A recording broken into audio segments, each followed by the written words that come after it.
Agora eu queria entender o seguinte, a gente está falando aqui sobre Krav Maga, né? E o criador foi Imi, né? A Isso mesmo. partir de determinada data ele começou a ensinar o Krav Maga quando ele saiu do exército, né? Para os civis, etc. Eu queria entender um pouquinho agora é o antes, é como é que ele chegou no Krav Maga. O que é que Certo. ele treinou? Quem era Imi? Como é que foi a vida dele na infância? Como é essa trajetória, essa caminhada? Como é que ele chegou a juntou essas técnicas e formou o que a gente chamou de Krav Maga? Pois bem, aqui no legado de Miller-Tenfeld, né? Lembra que eu falei para você mais cedo que o mestre contratou duas equipes de historiadores que levantaram essas histórias, as histórias do IME na Europa e em Israel. Então o que acontece? Voltando à fita, IME Lichtenfeld nasce em 26 de maio de 1910. Ok? 4 anos depois nós temos a Primeira Guerra Mundial. Em 1918 a Primeira Guerra Mundial termina e o IME tem 8 anos de idade. Ok, muito bem. O pai de Emil Lichtenfeld, Shmuel Lichtenfeld, ele incentivou o IME a vida toda para a prática de esportes. Tá? Então o IME ele foi atleta. No que a gente chama hoje de período entre guerras, ele se dedicou a várias modalidades, nas quais ele era muito bom e nas quais ele foi campeão. Ok? Então, no que a gente chama hoje de período entre guerras, o Emil Lichtenfeld ele foi um atleta. O melhor atleta que ele pôde ser, o mais dedicado que ele pôde ser. Ok? Pois bem, período entre guerras, os movimentos fascistas e nazistas na Europa, todo o antissemitismo que havia na época, e começou aí, 1º de setembro de 1939, começa a Segunda Guerra Mundial. A partir desse momento, as comunidades judaicas na Europa, que já eram agredidas desde há muito, mas com o advento da Segunda Guerra Mundial, tudo isso piorou. Aflora totalmente. A Segunda Guerra Mundial, a gente ainda hoje, quase 80 anos depois, é o assunto mais discutido da humanidade, o mais estudado, o assunto sobre o qual mais se publicam livros, e é os maiores absurdos que a humanidade já pôde presenciar, né, aconteceram na Segunda Guerra Mundial e especificamente com a comunidade judaica. Então, contra a comunidade judaica. Então, o que acontece? O Emil Lichtenfeld, ele tomou a atitude de proteger a comunidade dele, o bairro dele. O Emil nasceu em 1910 em Budapeste, mas ele cresceu em Bratislava. Certo. Okay? Então, o Emil tomou a atitude de assumiu a proteção do bairro dele em Bratislava, a comunidade judaica. Até então era um civil Civil, normal. um civil como qualquer outro. Atleta, tal, praticante de Atleta, várias um modalidades. cidadão ordeiro, como toda a comunidade judaica de Bratislava. Ok? Pois bem. E aí o que acontece? O IME ele entendeu muito rapidamente que o mundo onde ele fora treinado,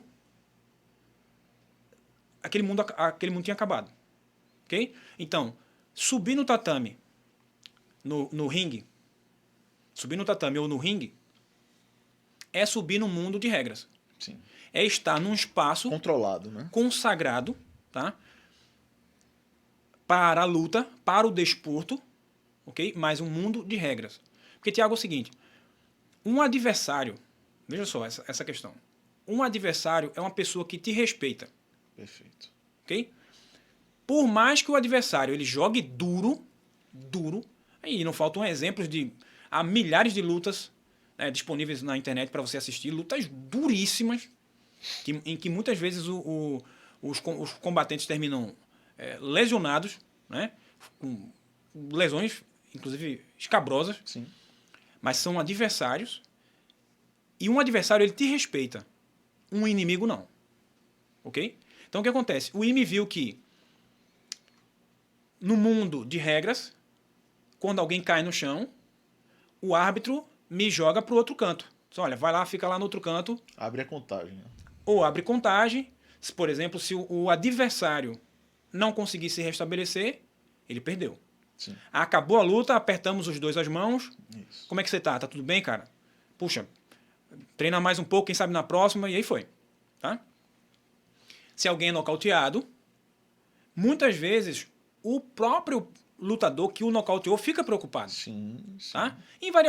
Invariavelmente há um outro que tripudia. Sim. Mas a regra é que quem... Ele tripudia, mas ainda que ele vá tripudiar, ele tem que respeitar a regra, porque senão ele é desclassificado. Exatamente. Então, Ok? ele dá uma tripudiada dentro do que dá pra ele fazer, mas Né? ele vai respeitar a regra. Mas, via de regra, o próprio lutador ele fica preocupado com a integridade Sim, física do sim. outro.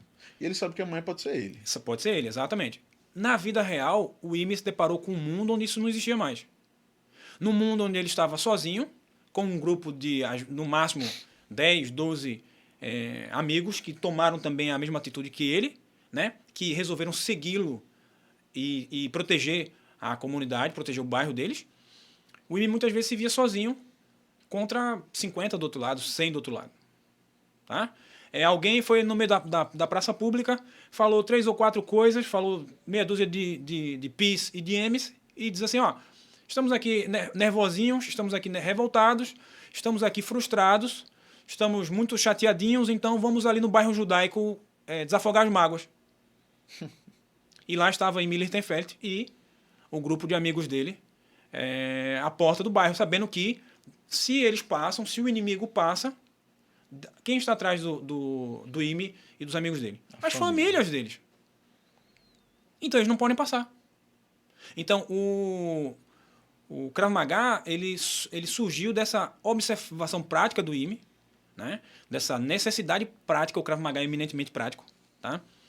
Então o Ime falou, olha, imagine um reflexo muito comum. Quando alguém te dá um tapa, é muito normal o reflexo de proteção que nós temos, que é o de esconder a cabeça e colocar a mão. Uhum.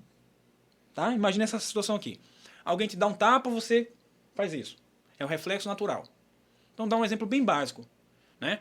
Do começo de uma técnica que a gente chama de 360 graus, que você conhece. Alguém te ataca, o Ime falou, coloca a mão no lugar certo. Mantém a cabeça no lugar, coloca a mão no lugar certo.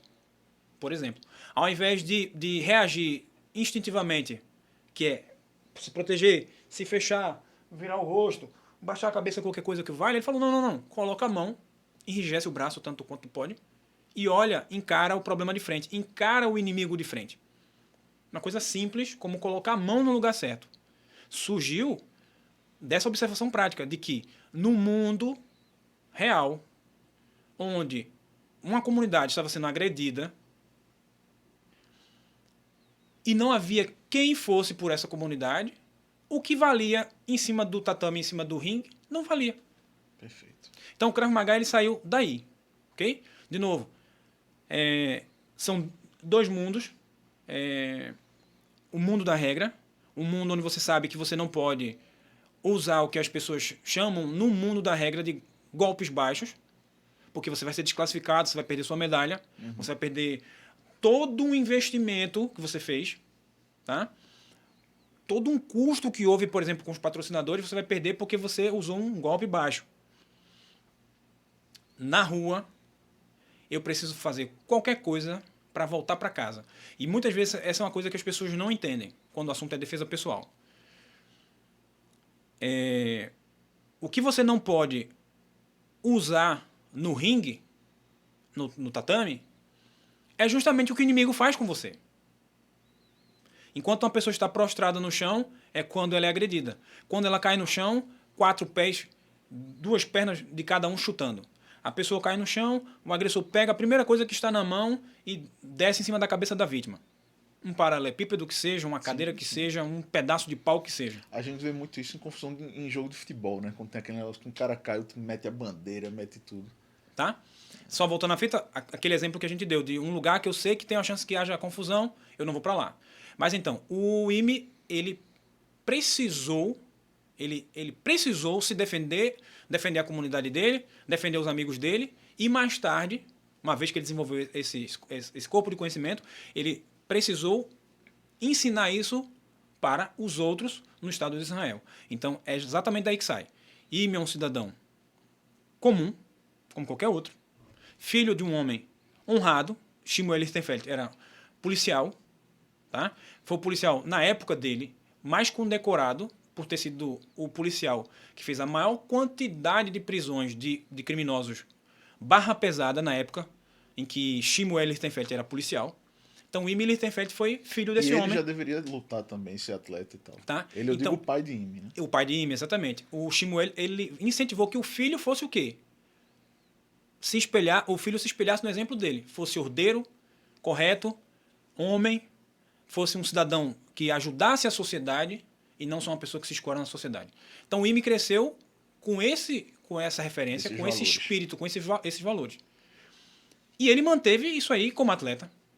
Exatamente, como atleta. Eu vi um Agora, texto que ele dizia assim, no ringue era um controle e tal, mas na rua eu vi que eu não tinha tempo para dar mais do que um golpe quando eu estava contra vários. Exatamente. Então eu tinha que ir nos pontos muito certos para resolver rápido. Né? Exatamente. Então, no legado de Emil Lichtenfeld, ele conta exatamente essa história. Que houve conflitos em que ele teve que se envolver, ok? Em que ele não teve tempo para bater 2 golpes no mesmo inimigo. Isso aí. Por quê? Porque, Tiago, quando as pessoas... de novo, puxa pela memória. Tá? Segunda Guerra Mundial. Só a gente lembrar o que foi a Segunda Guerra Mundial. Quase 80 anos depois, já há muita gente falando besteira sobre o que foi a Segunda Guerra Mundial. Ok? As pessoas não param para estudar um pouco. Então, imagina a seguinte situação. Você não tem ninguém por você que não seja você mesmo e uma meia dúzia de amigos abnegados que estão se doando, sabendo que podem perder a própria vida deles, tá? Em favor de terceiros que estão dependendo deles se aquela turba passar por eles ali. Então, o Emil Lichtenfeld, ele soube fazer essa separação muito rápido. Olha, ringue é uma coisa, a vida real é outra. Uma vez que ele desenvolveu o caminho de vida que é o Krav Maga, ele revolucionou, nesse sentido, o mundo, o pensamento da defesa pessoal, né? Nesse sentido, por essa razão. Primeiro, porque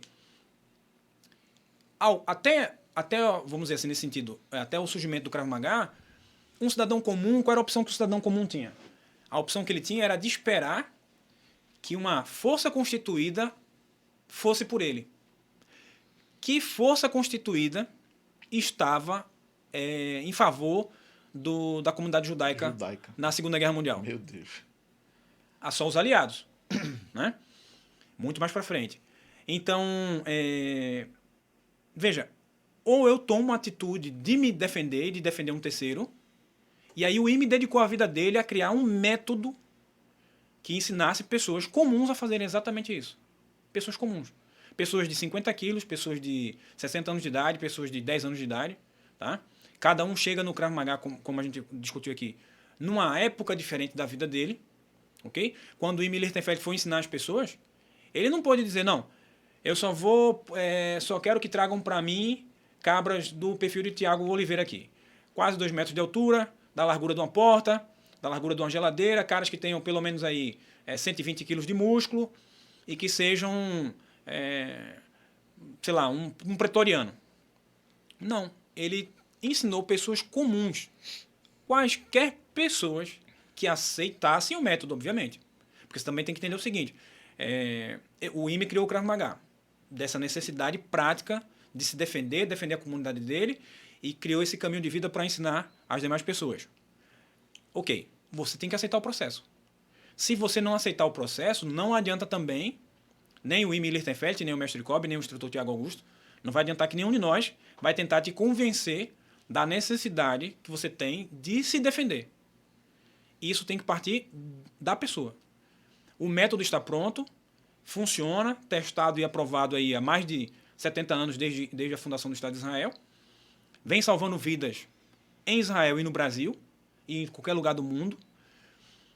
Mas você tem que aceitar o processo. Você tem que aceitar, você tem que dizer, não, eu vou levar isso a sério e eu vou realmente me dedicar a aprender defesa pessoal e garantir a minha integridade física. Ou a de um terceiro, se for preciso.